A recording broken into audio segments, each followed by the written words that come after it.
Devina Erlina di kelas 10 MIPA 3. Di dia abdi bade ngabacakeun sajak anu judulna Mapag Peuting Kaagungan. Wanci peuting nu geus simpe, kuring nyaring najan awak rada capek.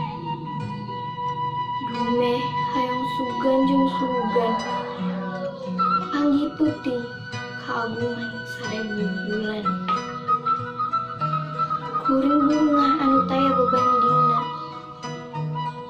sakur nikmat anu sakitu lobana. Hirup berkah rejeung taat, muga tepi ka akhirat.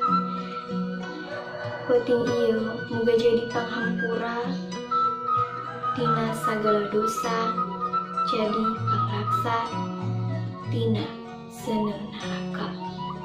Wassalamualaikum warahmatullahi wabarakatuh.